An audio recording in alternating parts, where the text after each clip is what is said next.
أعوذ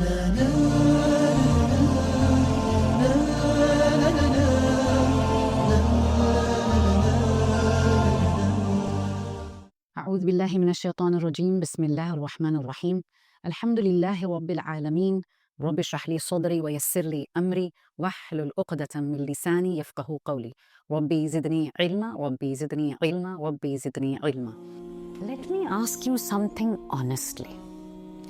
Have you ever held back your opinion even when you knew you were right because you didn't want to sound too much, too bold, or too opinionated?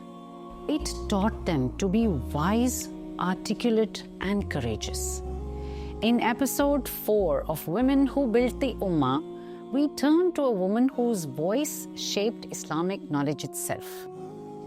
Aisha bint Abu Bakr radiallahu ta'ala anha. And sister, this episode may just change how you see your own voice.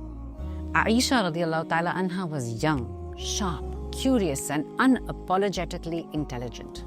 She asked questions, she debated, she remembered details others forgot. After the Prophet ﷺ passed away, nearly a quarter of Islamic rulings related to family life, worship, and character were narrated through her. She taught men, she corrected companions, she issued legal opinions, and no one told her, lower your voice, stay in your lane, don't speak so confidently.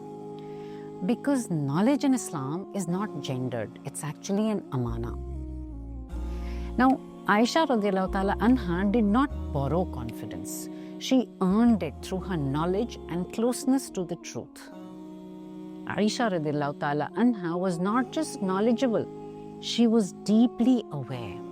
She understood human psychology, emotional nuances, context behind rulings. She said once, the Prophet ﷺ never hit a woman or a servant. With one sentence, she corrected generations of misunderstanding.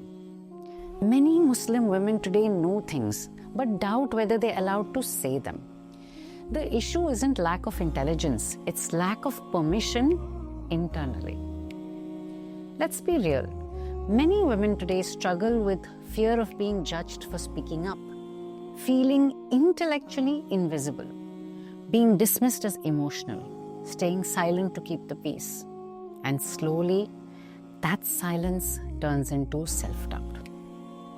When a woman suppresses her voice, she doesn't just lose words, she loses confidence. Now, Aisha radiallahu ta'ala anha shows us that faith and intellect are not opposite. They in fact strengthen each other. Aisha radiallahu ta'ala anha spoke, but she didn't shout. She corrected, but she didn't humiliate. She disagreed, but she remained dignified.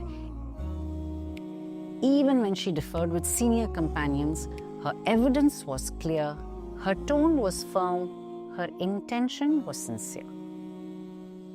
You can be assertive and respectful. Confidence does not require harshness. So how do we embody Aisha radiallahu ta'ala anha in our lives today?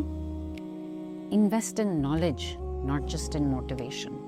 Her confidence came from depth. Read, learn, ask questions, study the deen properly. Speak from alignment, not emotion. Aisha radiallahu ta'ala anha spoke with evidence, not impulse. Pause before responding. Let clarity lead your words. Stop shrinking to be accepted. She didn't dim her intelligence to fit in. Your insight is a trust from Allah subhanahu wa ta'ala. Use it wisely.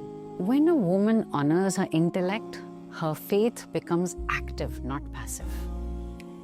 Just imagine Muslim women being supported to clarify their goals beyond survival, to develop awareness of their strengths and blind spots, to heal pains surrounding self-doubt and invisibility, and to apply Islamic solutions with confidence and clarity. That kind of voice isn't accidental, it is cultivated with guidance, reflection, and intentional growth. Aisha radiallahu ta'ala anha just didn't transmit knowledge, she activated it. Her words still shape how we pray, love, learn, and live. The women who build the Ummah are not only those who nurture hearts, but they also educate minds. And as you sit with this episode, my dear sister, I want you to reflect. Where have I been quiet when I was meant to speak? What knowledge do I owe the world? In the next episode, inshallah, we will explore emotional resilience, healing, and growth, and how faith carries us through our most vulnerable moments. Until then, may Allah give us voices rooted in the truth and hearts anchored in wisdom. Ameen ya Rabbal Alameen. Assalamu alaikum wa rahmatullahi wa barakatuh.